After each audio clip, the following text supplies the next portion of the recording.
الحمد لله رب العالمين والصلاة والسلام على سيد المرسلين.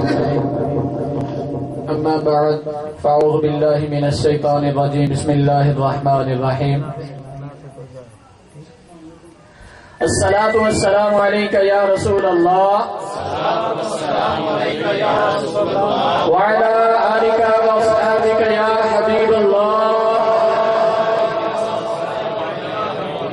الصلاة والسلام عليك يا نبي الله وعلى آلك وأصحابك يا نور الله.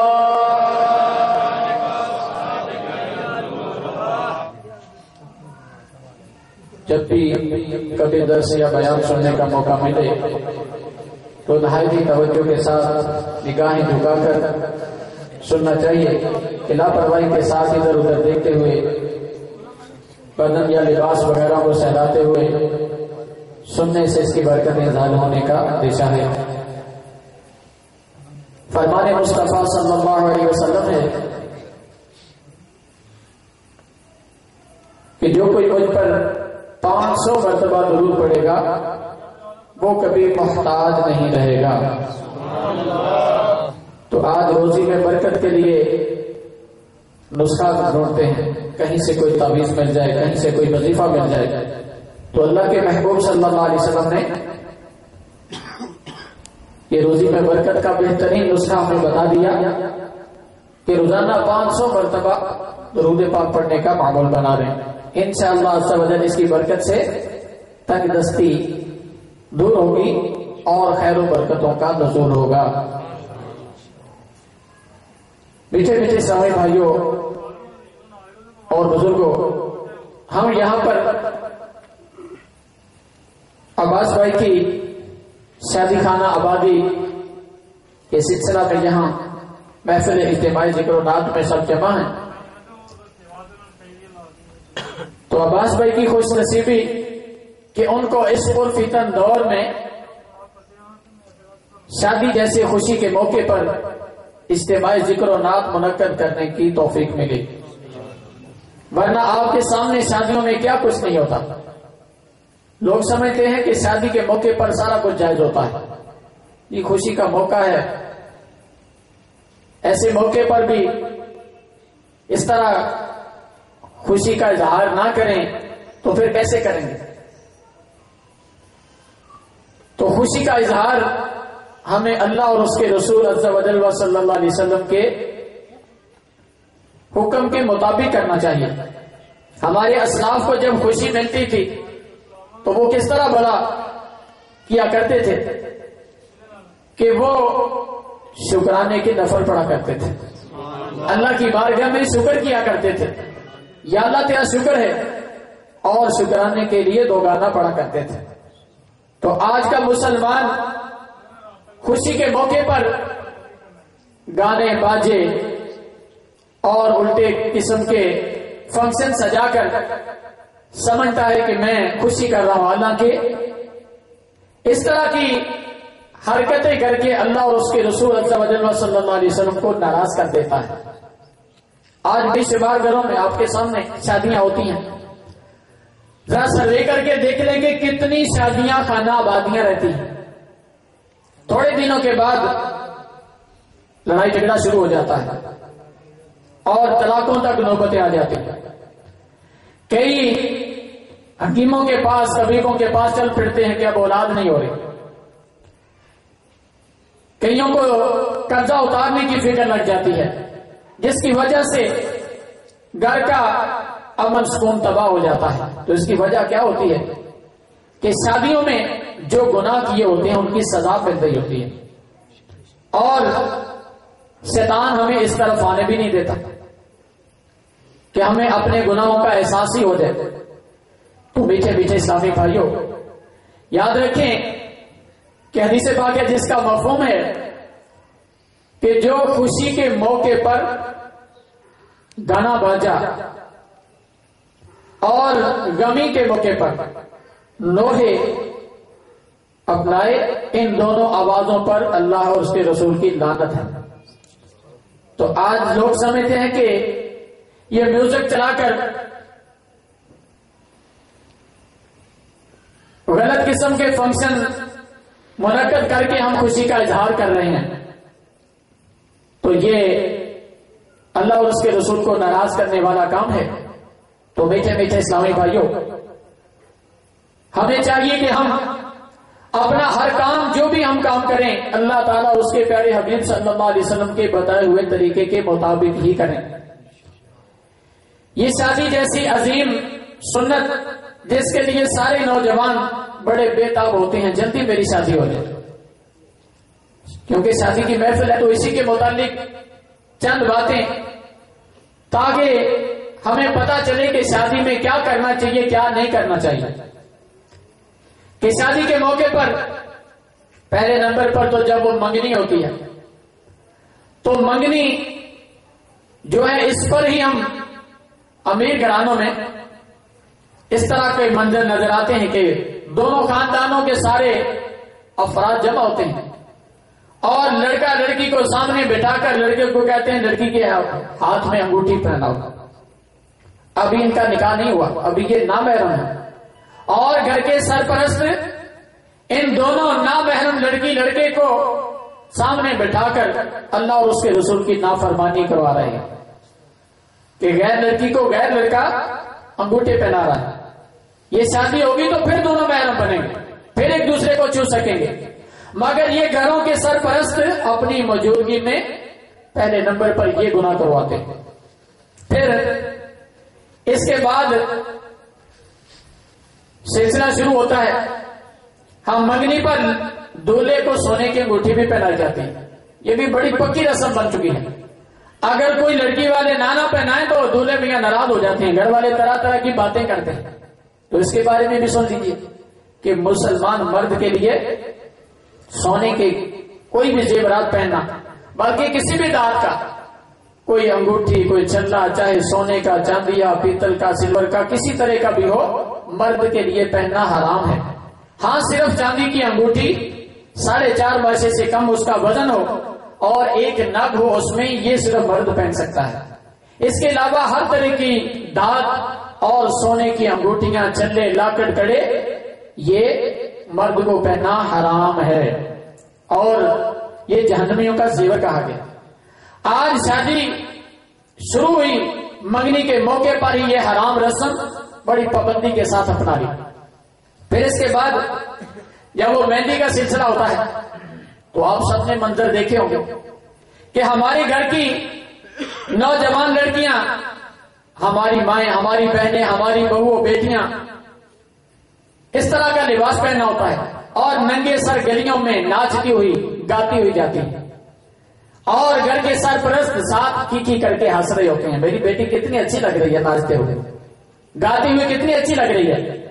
پھر اس گھر میں جا کر پھر خوب تماشے ہوتے ہیں، سارے لوگ اس بےہودہ منظر کو دیکھ رہے ہوتے ہیں۔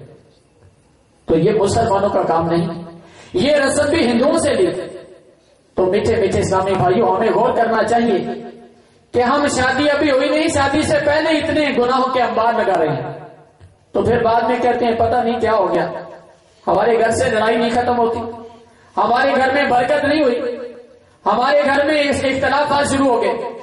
تو یہ نافرمانیاں جو ہم نے کی، ان کی سزائیں مل رہی ہیں۔ پھر اس کے بعد جب شادی کا سلسلہ شروع ہوتا ہے تو شادی سے چند کئی دن پہلے ہی ڈھولکی گھر میں آ جاتی ہے۔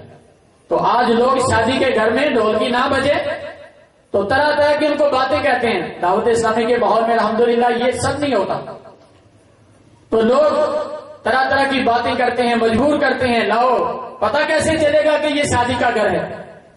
تو سنیے جس نبی کا کلمہ پڑھا ان کا فرمان کہ سرکار علیہ الصلوۃ والسلام نے فرمایا کہ مجھے ڈھول باجے توڑنے کا حکم دیا گیا، مجھے ڈھول باجے توڑنے کے لیے اللہ تعالیٰ نے دنیا میں بھیجا۔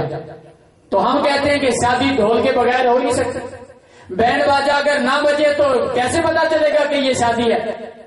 تو پیچھے پیچھے اسلامی بھائیوں ذرا ہم سوچیں کہ جس نبی کا ہم نے کلمہ پڑھا ہوا ہے، جن کی غلامی کے ہم دعوے کرتے ہیں، جن کی شفاعت کے طلبگار ہیں، انہوں نے کہا کہ ڈھول باجے مجھے توڑنے کا حکم دیا ہے۔ ان کا امتی کہے کہ اگر شادی پر بینڈ باجے نہ بجائے تو ہماری برادری میں نہ کٹ جائے گی، بلکہ ایسا بھی ہوتا ہے کہ کئی رشتہ دار ڈھونڈ جاتے ہیں، کہتے ہیں ہم نے شادی میں آنا ہی نہیں اگر تم نے بینڈ باجے نہ بجائے۔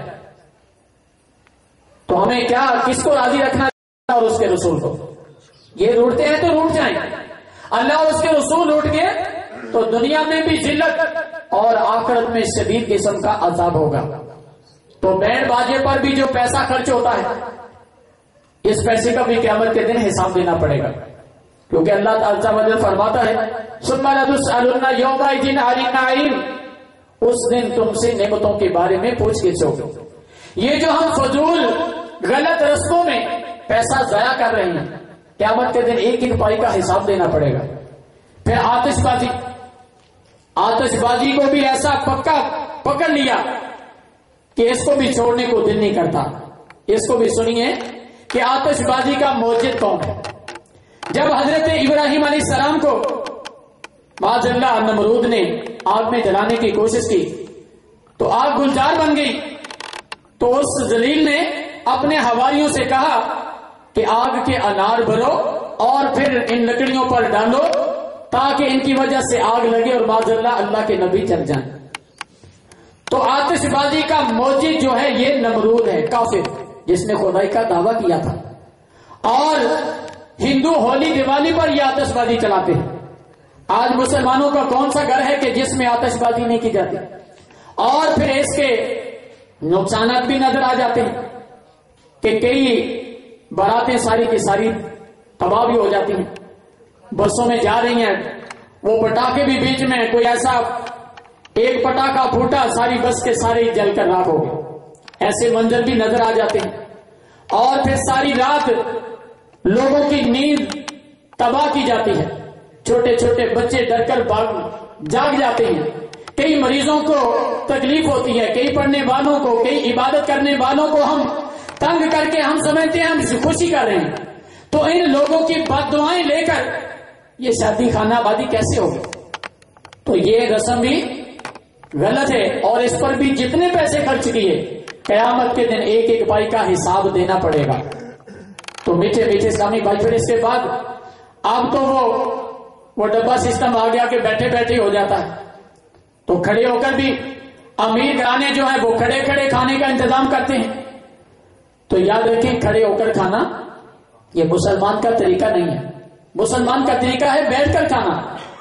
آج کھڑے ہو کر کھانے کھلوانے کا بھی کئی گھروں میں کئی علاقوں میں رواج ہے، تو یہ بھی خلاف سنت ہے۔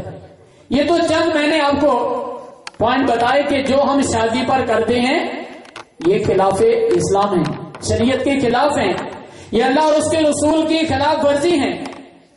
اس کے علاوہ اور نہ جانے کیا کیا کچھ کرتے ہیں۔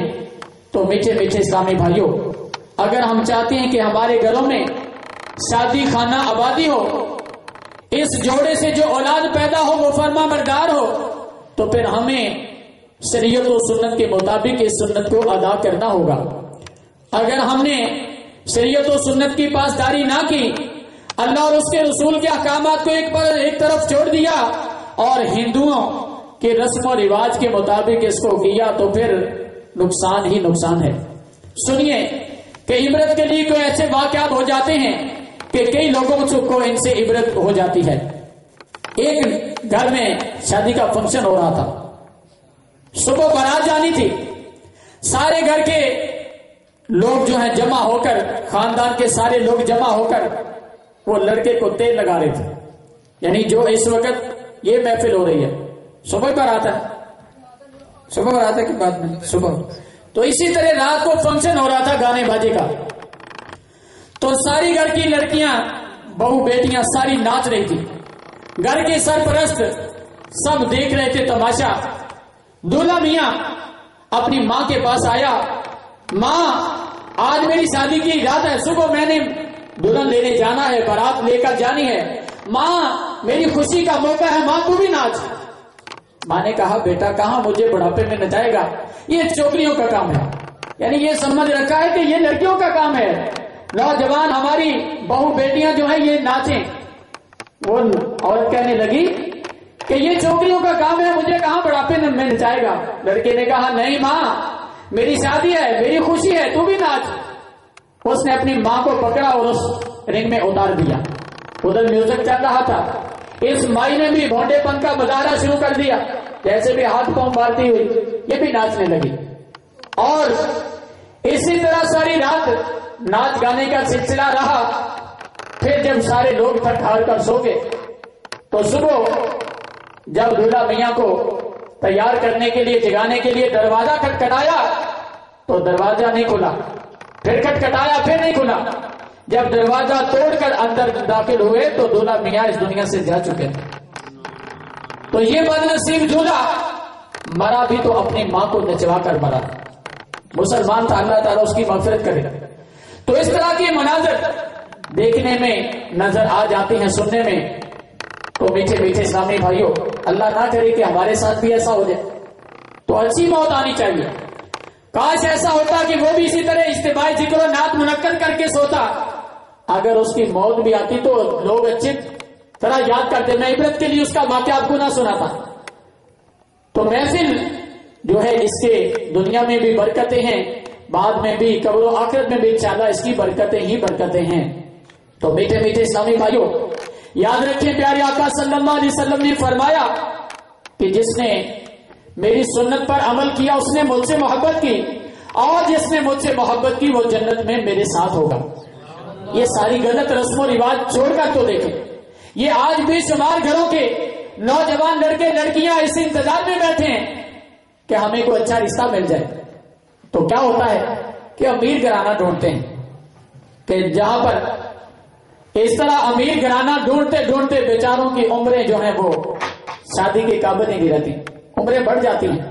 یاد رکھیں جس کی لڑکی یا لڑکا بالغ ہونے کے بعد جان بوجھ کر اس نے دنیاوی معاملات کی وجہ سے ان کا نکاح نہ کیا, اس لڑکی نے یا لڑکے نے جتنے گناہ کیے اس کے ماں باپ کے نامہ اعمال میں بھی لکھے جائیں گے.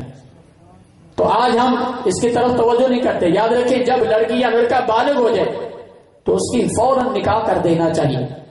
تو آج خوب مال جمع کرتے ہیں کیونکہ اس طرح کے غلط حرکتیں جو کرنی ہوتی ہیں پر تو لاکھوں روپیہ خرچ تو ہوتا ہے, تھوڑے پیسے تو یہ ہوتا ہی نہیں. تو اس طرح ان بیچاروں پر ظلم کرتے ہیں. تو میٹھے میٹھے اسلامی بھائیوں, ہمیں چاہیے کہ ہم ہر کام میں سنت مصطفیٰ صلی اللہ علیہ وسلم کو ملحوظ خاطر رکھیں.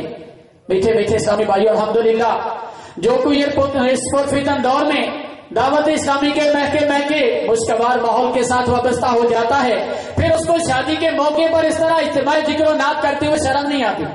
وہ خوشی سے فخر سے اس طرح کی فنکشن کرتا ہے اور جمتا ہوا. بلکہ میں نے تو ایسے دیوانے دیکھے جن کی شادی ہو رہی تھی اب خود نعتیں پڑھتے ہیں. ہم سیرا پڑھ رہے ہوتے ہیں, وہ سیرے کے شعر خود پڑھ رہے ہوتے ہیں. تو امامہ پہنتے ہوئے سنت کے مطابق اس طرح مدنی ہولیے میں جاتے ہوئے پھر ان کو شرم نہیں آتی کیونکہ ان کا ماحول ہی ایسا بن چکا ہے. تو جو لوگ اس ماحول سے دور ہیں ان کو شیطان کہتا ہے نہیں اس طرح نہیں کرو, یہ ہو جائے گا وہ ہو جائے گا, لوگ کیا کہیں گے.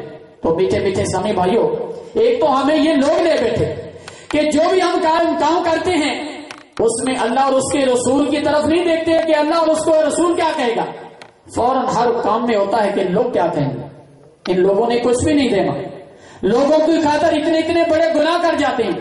اگر آتش بازی نہ چلائی تو لوگ کیا کہیں گے, اگر بینڈ باجا نہ بجایا تو لوگ کیا کہیں گے, اگر میں نے اس طرح مہندی کا فنکشن نہ کیا تو لوگ کیا کہیں گے, اگر میں نے گھر میں ڈھولکی نہ رکھی تو لوگ کیا کہیں گے. تو ان لوگوں کو دکھاوے کے لیے ہم آج ہر اس طرح کے الٹے کام کر رہے ہیں. اور یاد رکھیں کہ جو لوگوں کو دکھانے کے لیے عمل کرتا ہے اس کو الٹا عذاب قیامت کے دن اٹھانا پڑے گا.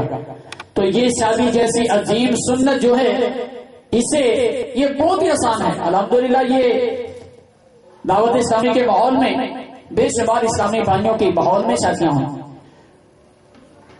الحمدللہ آسانی سے ہو گئی. یعنی بیڈ بازوں کا خرچہ بھی بچ گیا, یہ تیل آتش بازیوں اور غلط قسم کی فنکشنوں کے سارے خرچے بچ گئے, تھوڑے سے پیسوں میں شادی ہو گئی.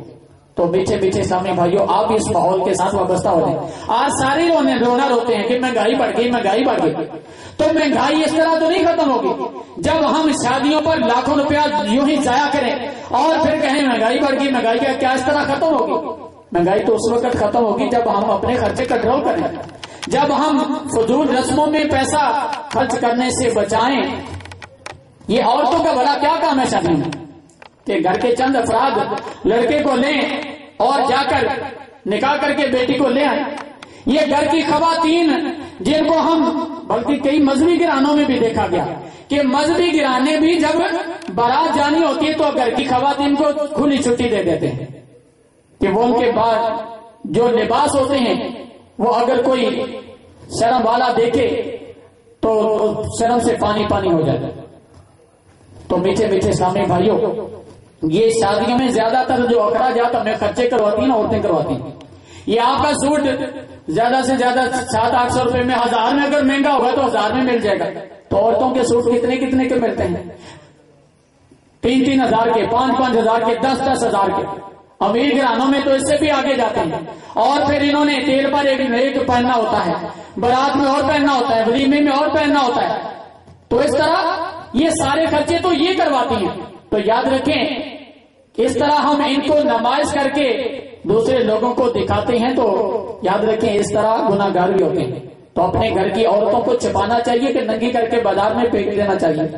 ان کے کپڑے جو ہمارے سامنے یہ کپڑے پہنتی ہیں بڑی کپڑے کے جن کے اندر سے جسم کی جھلک نظر آئے جسامت, اور پھر اتنے ٹائٹ ہوتے ہیں کہ جسم کی اوبار نظر آتی ہیں, ایسے کپڑے پہننا حرام ہے. ایسے کپڑے پہن کر عورت نماز پڑھ اس کی نماز نہیں ہوتی. تو یہ ہماری عقل کہاں گئی کہ گھر کا سرپرست باپ یہ سارا کچھ دیکھ رہا ہے, بڑا بھائی سارا کچھ دیکھ رہا ہے کہ میری بہنیں کس طرح کے کپڑے پہن رہی ہیں. یاد رکھیں آج جو لوگ اپنے گھروں میں اپنی خواتین پر کنٹرول نہیں کرتے, ان کی تربیت نہیں کرتے, سنیے کہ ایک عورت قیامت کے دن 4 مردوں کو دوزخ میں لے کے جائے گی. آج ہم نے اپنی بہو بیٹیوں کو کھلی چھٹی دے رکھی ہے کہ ننگے سر گلیوں بازاروں میں شادیوں میں یہ پھرتی ہیں گھومتی ہیں, بالکل ہمیں کوئی پرواہ نہیں. یاد رکھیں کہ عورت شوہر کے لیے قیامت کے دن عذاب بن جائے گی. اس کو جہنم کی طرف جانے کا حکم ہوگا کہ یہ بے پردہ تھی, نمازیں نہیں پڑھتی تھی, فیشن کیا کرتی تھی. جب جہنم میں جانے کے لیے کہا جائے گا تو کہے گی کہ یا اللہ یہ میرا شوہر میرا مجرم ہے کہ اگر یہ کھانے پکانے میں دھونے پکانے میں مجھ پر سختی کیا کرتا تھا, اگر دین کے معاملے میں سختی کرتا تو آج میرے پاس بھی نیکیاں ہوتی. یا اللہ یہ میرا مجرم ہے, اس کی وجہ سے میں آج دوزخ میں جا رہی ہوں, لہذا میرا معاملہ اسے حل کروایا جائے, میرا بدلہ دیا جائے. پھر اس شوہر کی جتنی نیکیاں ہوں گی وہ عورت کے نامہ اعمال میں ڈالی جائیں گی. پھر اس کے بعد جو ہے وہ بھائی کے بارے میں کہے گی کہ یہ میرا بھائی بھی میرا مجرم ہے کہ اس نے اگر مجھے سختی کی ہوتی تو میں کبھی ننگے سر نہ گھومتی, میں کبھی فیشن والے کپڑے نہ پہنتی, میں آدھے بازو والے اور اونچے چاک والے قمیص نہ پہنتی, میں ننگے سر کبھی بھی نہ گھومتی اگر میرا بھائی مجھ پر سختی کرتا. بلکہ یہ تو خود مجھے موٹر سائیکل پر ننگے سر گھمایا کرتا تھا, یہ اسکول لے جا کر جاتا تھا تو کبھی اس نے نہیں کہا تھا کہ باجی اپنے سر پر دوپٹہ بھی لو, لہذا اس کی نیکیوں میں سے مجھے بھی دی جائیں. اگر یہ سختی کرتا تو آج میرے پاس بھی نیکیاں ہوتی. اسی طرح بیٹی کہے گی کہ یا اللہ یہ باپ میرا مجرم ہے, اگر یہ مجھ پر سختی کرتا تو میں بھی نمازی ہوتی, میں بھی پردہ دار ہوتی, میرے پاس بھی نیکیاں ہوتی. اس نے سستی کی, مجھے میری تربیت نہ کی, لہذا یہ میرا مجرم ہے. تو میٹھے میٹھے اسلامی بھائیوں اس طرح ایک عورت 4 مردوں کو دوزخ میں لے کر جائے گی جنہوں نے اس کو کھلی چھٹی دے رکھی ہے. یا اپنے گھر کی خواتین کو کنٹرول میں رکھنا چاہیے. یہ عورت جو ہے اس کا معنی ہے چھپانے والی, عورت کا مطلب ہی چھپانے والی چیز ہے. تو جب ہم نے اسے کھلی چھٹی دے دی تو پھر بعد میں کئی ایسے ہیں کہ جو شرم سے باہر بھی نکلتے کہ ہماری تو نہ کروا دی, اس نے یہ کروا دیا, اس نے یہ کروا دیا. تو میٹھے میٹھے اسلامی بھائیوں آپ سبھی کو مدنی مشورہ ہے کہ سارے دعوت اسلامی کے مدنی ماحول کے ساتھ وابستہ ہو جائیں. دعوت اسلامی کے ماحول کے ساتھ وابستہ ہو جائیں گے. ہمارے گھر میں مدنی چینل جب چلے گا, جب ہمارے گھر کی خواتین اور ہم خود ہفتہ وار اجتماع میں شرکت کریں گے تو انشاءاللہ ہمارا گھر سنتوں کا گہوارہ بن جائے گا، سارا گھر نمازی بن جائے گا، سنتوں کا آئینہ دار بن جائے گا، اور پھر قیامت کے دن اتنی نیکیاں ہمارے پاس ہوں گی کہ ہم دوسروں کو دیتے پھریں گے۔ ایسا نہیں ہوگا کہ ہمارے پاس نیکیاں نہ ہوں، کہ اس اچھے ماحول کے ساتھ وابستہ رہ کر نمازی اور تہجد گزار بن جائیں گے، ذکر و درود کرنے والے بن جائیں گے، لوگوں کو نیکی کی دعوت دینے والے بن جائیں گے۔ تو کیونکہ ماحول بندے پر اثر کرتا ہے، جس طرح کا ماحول ہے بندہ اسی طرح کے کام کر جاتا ہے۔ بزرگوں فرماتے ہیں، بلکہ حدیثوں کا مفہوم ہے کہ اچھوں کی صحبت تجھے اچھا بنا دے گی، بروں کی صحبت تجھے برا بنا دے گی۔ اگر ہم چاہتے ہیں کہ ہم باعمل مسلمان بن جائیں، باکردار بن جائیں، تو ہمیں اچھوں کی صحبت اختیار کرنا پڑے گی۔ میٹھے میٹھے اسلامی بھائیوں، آپ اپنی تاریخ اٹھا کر دیکھیں کہ جب پہلے وقتوں کے مسلمان ہوا کرتے تھے تو وہ کیا ہوتا تھا کہ ان کا نام سن کر بڑے بڑے کفار اپنے تختوں پر کام جایا کرتے تھے۔ ان کا کیا طریقہ تھا کہ وہ ہر کام اللہ اور اس کے رسول کے حکم کے مطابق کیا کرتے تھے، جس وجہ سے کفار کے دلوں پر ان کا رعب اور دبدبا ہو جاتا تھا۔ آج ہمارا رعب ہمارے گھر میں نہیں، کیونکہ ہم بے عمل ہو چکے۔ آج گھر کا سرپرست خود بے نمازی ہے، اس کے گھر والے سارے بے نمازی، یہ خود گندی فلمیں اپنی اولاد کے ساتھ بیٹھ کر دیکھتا ہے، پھر اس کا اثر کیا ہوگا؟ اس کی بات کہاں اس کی اولاد مانے گی؟ تو اس کی وجہ یہ ہے کہ ہم اللہ اور اس کے رسول عز و جل صلی اللہ علیہ وسلم کے طریقے سے ہٹ چکے ہیں، جس کی وجہ سے ہمارے گھر میں ہماری عزت نہیں رہی۔ معاشرے میں کیا ہوگی؟ تو میٹھے میٹھے اسلامی بھائیوں، اس عالمگیر بے چینی جو کہ ہر طرف سے آپ کو نظر آ رہی ہے، ہر طرف سے مسلمان ہی پس رہا ہے، ہر طرف سے مسلمان ہی ذلیل و رسوا ہو رہا ہے۔ کبھی کسی ملک کی باری آتی ہے، کبھی کسی کی، اب تو ہمیں بھی دھمکیاں ملنی شروع ہو گئی۔ یہ اس کی وجہ کیا ہے کہ کفار ہم پر غالب ہوتے کیوں نظر آ رہے ہیں، ہمیں دھمکیاں کیوں دے رہے ہیں کہ ہم نے اپنے نبی کے طریقے کو چھوڑ دیا، اپنے نبی کی سنت پر عمل کرنے کو ہم کہتے ہیں کہ یہ سنتیں آؤٹ آف فیشن ہو چکی ہیں، ہم انگریزوں کے طریقے پر، عیسائیوں کے طریقے پر چلنے میں فخر محسوس کرتے ہیں۔ پھر یہی کچھ ہوتا ہے کہ وہ ہم پر حاوی ہو جاتے ہیں۔ آج بھی اگر ہم اپنی کھوئی ہوئی عزت کو بحال دیکھنا چاہتے ہیں، وہی مرتبہ اگر ہم چاہتے ہیں کہ جو پہلے مسلمان کا ہوا کرتا تھا، تو ہمیں اللہ اور رسول کے دامن کو تھام لینا ہوگا۔ سرکار علیہ الصلوۃ والسلام کی سنتوں پر عمل کریں گے تو ہمیں دنیا میں بھی عزت ملے گی، آخرت میں بھی انشاءاللہ کامیاب ہوں گے۔ اور اگر اللہ اور رسول عز و جل صلی اللہ علیہ وسلم کی نافرمانی کریں گے، دنیا میں بھی ذلیل ہوں گے، قبر میں بھی ذلیل ہوں گے، قیامت کے دن بھی ذلیل و رسوا ہو جائیں گے۔ سرکار علیہ الصلوۃ والسلام نے فرمایا، جس کا مفہوم ہے کہ میری سنت کو ترک کرنے والے پر میری شفاعت حرام ہے۔ آج ہمیں پتہ ہی نہیں کہ سنتیں کیا ہیں، کھانا کھانے کی سنت کیا ہے، پانی پینے کی سنت کیا ہے، سونے کی سنت کیا ہے، لباس کی سنت کیا ہے، گھر میں کس طرح سنت کے مطابق داخل ہونا چاہیے، گھر سے باہر کس طرح آنا چاہیے۔ ہیں مسلمان مگر اپنے نبی کی سنت ہمیں پتہ ہی نہیں۔ تو میٹھے میٹھے اسلامی بھائیوں، دعوت اسلامی کے ماحول کے ساتھ اگر وابستہ ہو جائیں، ہمارا ہر کام عبادت بن جائے۔ یہ پانی پینا سنت کے مطابق اگر پیئیں گے تو ہمیں پانی پینے کا 600 سجدوں کا ثواب ملے گا۔ پانی پینے پر 6 سنتوں پر عمل ہوتا ہے۔ دائیں ہاتھ میں پکڑ کر بیٹھ کر بسم اللہ الرحمن الرحیم پڑھ کر روزی میں دے کر ایک گھونٹ بھر کر پھر منہ سے ہٹا کر سانس لیں، پھر دوبارہ پئیں اور آخر میں الحمدللہ کہیں، تو انشاءاللہ اس طرح 600 شہیدوں کا ثواب آپ کے نامہ اعمال میں ایک گلاس پانی پینے پر لکھ دیا جائے گا۔ کیونکہ سرکار کا فرمان، جس نے پرفتن دور میں میری ایک سنت کو زندہ کیا اسے 100 شہیدوں کا ثواب ملے گا۔ یہ جوتا آپ پہنتے ہیں، اتارتے ہیں، اگر سنت کے مطابق بسم اللہ پڑھ کے پہلے دایاں پاؤں جوتے میں داخل کریں، پھر بایاں، جب جوتا اتاریں پہلے بایاں جوتا جوتے کے اندر سے نکالیں، پھر دایاں، جب تک ہم جوتا پہنیں گے اتاریں گے، اس کا بھی آپ کو 100 شہیدوں کا ثواب ملے گا۔ جب لباس پہنتے ہیں تو بسم اللہ پڑھ کے پہلے دایاں بازو داخل کریں، پھر بایاں، پھر سر۔ اسی طرح جب شلوار یا پاجامہ پہنے پہلے سیدھی طرف سے شروع کریں، پھر الٹی طرف سے شروع کریں۔ اس طرح ایک ایک سنت پر 100 شہیدوں کا ثواب ہے۔ جو لوگ کہتے ہیں کہ دین پر چلنا بڑا مشکل ہے، یہ بڑا مشکل ہے کہ ہم سے ہو ہی نہیں سکتا، یہ کام مشکل ہے؟ یہ سارے کام ہم کرتے ہیں۔ کھانا سنت کے مطابق کھائیں تو ہمیں ایک ایک سنت پر 100 شہیدوں کا ثواب۔ ہاتھ سے ایک سیاحت کے ساتھ کھانا سنت ہے، بیٹھ کر کھانا سنت ہے۔ اور اپنے برتن کو چاٹ کر صاف کرنا یہ بھی سنت، انگلیاں چاٹنا کھانے کے بعد سنت، مگر یہ تو وہ کرے گا نا بیچارہ جو ہاتھ سے کھائے گا، جس نے چمچے کے ساتھ کھانا ہے وہ کہاں چاٹے گا، کہاں انگلیاں چاٹے گا؟ سرکار کی سنت پر عمل کرنے میں جہاں ہمارے لیے ثواب ہے وہاں اس میں دنیاوی حکمت بھی ہے کہ کھانا کھانے کے بعد انگلیوں کو چاٹنا سنت ہے۔ تو اس پر تحقیق کی گئی کہ یہ کیا ہے، دیکھنے میں تو بڑا عجیب لگتا ہے کہ انگلیاں چاٹے کوئی بندہ۔ جب اس پر تحقیق کی گئی تو سائنسدانوں نے یہ ریزلٹ نکالا کہ جو کھانے کے بعد انگلیاں چاٹتا اس کو کینسر نہیں ہوتا۔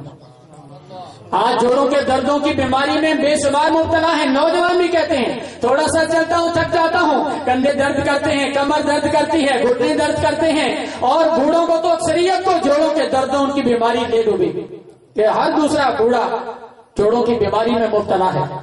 یہ بھلا کہ سنت کو چھوڑ کر سزا ملی کھڑے ہو کر پینے سے، کہ کھڑے ہو کر پینا خلاف سنت ہے۔ سرکار علیہ الصلوۃ والسلام کا فرمان ہے جس کا مفہوم ہے اگر بھول کر بھی کھڑے ہو کر پیو تو کہہ کر دو۔ جب یہ حدیث پڑھی نا کسی سائنسدان اس نے کہا اس پر ریسرچ ہونی چاہیے کہ یہ پی لیا تو کہہ کرنے کا کیوں حکم ہے؟ تو انہوں نے جب اس پر ریسرچ کی تو انہوں نے یہ رزلٹ نکالا کہ جو کھڑے ہو کر پیتا ہے اس کو جوڑوں کے دردوں کی بیماری لگتی ہے۔ کھڑے ہو کر پینا جانوروں کا طریقہ، عیسائیوں کا فیشن، اور بیٹھ کر پینا اپنے نبی کی سنت ہے۔ میٹھے میٹھے اسلامی بھائیوں ذرا غور کریں کہ یہ جو لوگ کہتے ہیں کہ دین پر چلنا بڑا مشکل ہے، کوئی مشکل نہیں۔ یہ داڑھی رکھنا آج بڑی شرم آتی ہے نوجوانوں کو، داڑھی رکھنے کا مجھے کیا کہیں گے لوگ؟ تو میٹھے میٹھے اسلامی بھائیوں یاد رکھیں سرکار علیہ الصلوۃ والسلام حضرت آدم علیہ السلام سے لے کر سرکار علیہ الصلوۃ والسلام تک تمام انبیاء اپنے چہرے پر داڑیاں رکھتے رہے، سب کے چہرے پر داڑیاں تھیں۔ جن اولیاء کرام کو ہم مانتے ہیں وہ سے پاک رضی اللہ تعالیٰ عنہ کے ہم ماننے والے ہیں، آپ کی بھی ایک مٹھی داڑھی تھی۔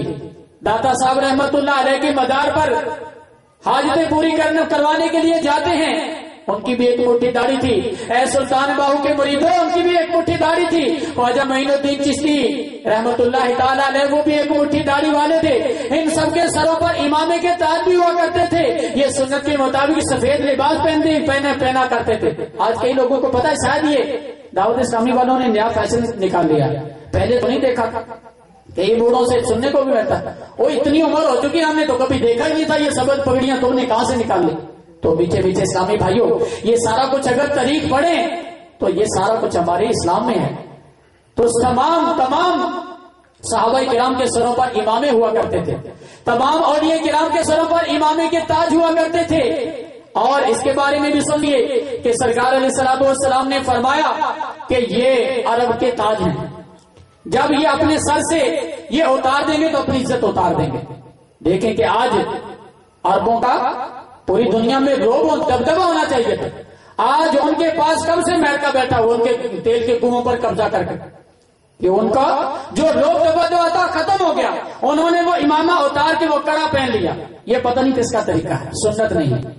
تو میٹھے میٹھے اسلامی بھائیوں آج اگر مسلمان سنتوں پر عمل کرنا شروع کر دیں، سرکار علیہ الصلوۃ والسلام نے فرمایا کہ امامہ اس سے وقار بڑھتا ہے، اس سے عزت بڑھتی ہے۔ الحمدللہ ہم گندی نالی کے گندے کیڑے تھے، مگر الحمدللہ دعوت اسلامی کے اس مشکبار ماحول میں جب آئے چہرے پر سنت مصطفیٰ آ گئی، سر پر امامے کا تاج آ گیا تو لوگ ہمارے ہاتھ پاؤں چومتے ہیں۔ ہمارے اندر کوئی کمال نہیں، مگر اس سنت کی برکت سے، امامے کے تاج کی برکت سے لوگوں کے دلوں میں محبت پیدا ہو گئی۔ آج کسی بھی محفل میں جاتے ہیں ہمیں کچھ بھی نہیں آتا، ہم سیکھنے والے اسٹوڈنٹ ہیں، سیکھ رہے ہیں مدنی قافلوں میں اجتماع میں جا کے۔ تو الحمدللہ جب محفل میں آتے ہیں تو بڑے بڑے علماء بھی کہتے ہیں آگے آ کر بیٹھو۔ اس کی وجہ کیا ہے کہ اس امامے کی وجہ سے کہ اللہ تعالیٰ لوگوں کے دلوں میں اس کی محبت ڈال دیتا ہے، اور اس کے بارے میں سرکاروں کا فرمان ہے کہ اس سے وقار بڑھتا ہے۔ آج بات بات پر غصہ آتا ہے نا سب کو، چھوٹی سی بات خلاف مزاج آئی، ہاتھ چلا دیے، ڈنڈے چلا دیے، گولیاں چلا دی، یہ برداشت کی قوت ختم ہو گئی۔ سرکار کا فرمان کہ امامہ باندھو، اس سے ہلم بڑھے گا، یعنی برداشت کی قوت بڑھے گی، اس سے بھی کنٹرول ہوگا۔ تو الحمدللہ جو اسلامی بھائی اس ماحول کے ساتھ وابستہ ہیں وہ یہ ساری برکتیں حاصل کر رہے ہیں۔ آپ بھی نہ شرمائیں، کچھ بھی نہیں ہوگا۔ یہ سارے دکانداریاں بھی کرتے ہیں، فیکٹریوں میں کام بھی کرتے ہیں، ان کی شادیاں بھی ہوئی ہیں، ان کے بچے بھی ہیں، الحمدللہ میرے 7 بچے ہیں، وہ بھی پڑھ رہے ہیں۔ اور سنتوں پر عمل بھی ہوتا ہے. مدنی قافلوں میں بھی سفر کرتے ہیں, 10 دن کا اعتکاف بھی کر لیتے ہیں, کبھی کبھی 30 دن کا اعتکاف بھی کر لیتے ہیں. تو یہ ہمارے کوئی کام رکتے نہیں ہیں. تو آپ بھی اگر اس ماحول کے ساتھ وابستہ ہو جائیں گے, الحمدللہ پہلے سے دنیا بہتر چل رہی ہے اور عزت بھی ملتی ہے. تو میٹھے میٹھے اسلامی بھائیوں, آپ سب کو دعوت ہے کہ دعوت اسلامی کے مشتبار ماحول کے ساتھ وابستہ ہو جائیں. آج ہم مسلمان تو ہیں, اس کے باوجود ہمیں نماز نہیں آتی, وضو کے فرض نہیں آتے, غسل کے فرض نہیں آتے, دعائے قنوت تک نہیں آتی, نماز جنازہ نہیں آتی. ہے مسلمان. میں بڑا ہوشیار ہوں, میں بڑا چلاک ہوں, میں اپنی زبان سے کسی کو بارے نہیں آنے دیتا, میں سارے لوگوں کو چپ کرا دیتا ہوں. بھائی آپ کو ایمان مفصل ایمان مجبر آتی نہیں؟ تیمم کا طریقہ بھی آتا ہے؟ یہ تو نہیں آتا. کیا قرآن پڑھنا صحیح آتا ہے؟ نہیں, یہ تو نہیں آتا. پھر آتا آپ کو کیا ہے؟ خاک آتی ہے. تو میٹھے میٹھے اسلامی بھائیوں, ہم مسلمان ہیں تو مسلمان کو یہ سارا کچھ آنا چاہیے, ورنہ جس کو یہ سارا کچھ نہیں آتا وہ ناپاک رہتا ہے. جس کو وضو غسل تیمم کے احکام ہی نہیں آتے وہ ناپاک ہے, کیونکہ ان چیزوں کو سیکھے گا تو اپنے جسم کو پاک کرے گا. آج کپڑا پاک کرنے کا طریقہ کتنوں کو آتا ہے؟ یہ سارے بالغ اکثر بیٹھے ہوئے. کپڑا جب ناپاک ہو جائے اس کے کیا احکامات ہیں؟ کون سی نجاست غلیظہ ہے, کون سی نجاست خفیفہ ہے, کوئی پتہ ہی نہیں. تو میٹھے میٹھے اسلامی بھائیوں, اس ماحول کے ساتھ وابستہ ہو جائے گا تو یہ ساری چیزیں سیکھنے کا موقع مل جائے گا. الحمدللہ اس اچھے ماحول کی برکت سے ہم نے اتنا کچھ سیکھا کہ دوسروں کو بھی سکھا دیتے ہیں. تو میٹھے میٹھے اسلامی بھائیوں, آپ بھی دعوت اسلامی کے ماحول کے ساتھ وابستہ ہوں. دعوت اسلامی کا ہفتہ وار اجتماع ہر جمعرات کو بعد نماز مغرب عائشہ آپ کی سیزا والی مسجد میں ہوتا ہے. تو آپ اس میں ضرور 1.25 گھنٹہ بنتا ہے. آپ کبھی 12 اجتماع جا کر تو دیکھیں, پابندی کے ساتھ 12 اجتماع, اس سنتوں پر اجتماع کو اٹینڈ کر کے دیکھیں. آپ کے اندر مدنی انقلاب برپا نہ ہوا تو مجھے پکڑ لینا, ضرور آپ میں تبدیلی آئی. آج کہتے ہیں کہ نیکیوں میں دل نہیں کرتا, میں چاہتا ہوں میں بھی نمازی بن جاؤں, میں بھی نیک بن جاؤں. تو اس کے لیے دعوت اسلامی کے ماحول کو اپنا لیں, انشاءاللہ برکتیں ہی برکتیں ملیں گی. دعوت اسلامی کے مدنی قافلے سفر کرتے ہیں, ان میں علم دین سیکھا اور سکھایا جاتا ہے, سنتوں کا پتہ چل جاتا ہے, اور بے شمار علم دین کا خزانہ ہمیں لوٹنے کا موقع ملتا ہے. دعوت اسلامی کے مدنی قافلوں میں بھی سفر کریں اور اپنے نوجوان بیٹوں کو, اور جن نوجوانوں کے پاس وقت ہو, 63 دن کا تربیتی کورس آئے دن مختلف شہروں میں شروع ہوتا رہتا ہے. الحمدللہ اس میں فرض علوم سکھائے جاتے ہیں, مبلغ بنایا جاتا ہے, نیکی کی دعوت دینے کے انداز سکھائے جاتے ہیں, اور ایک مبلغ بن جاتا ہے جو 63 دن کا کورس کر لیتے ہیں. یہ سارے فرض علوم اس کو سکھا دی جاتے ہیں. تو اللہ عز و جل سے دعا ہے کہ جو کچھ میں نے آپ کی خدمت میں عرض کیا, ہم سب کو عمل کرنے کی توفیق عطا فرمائے.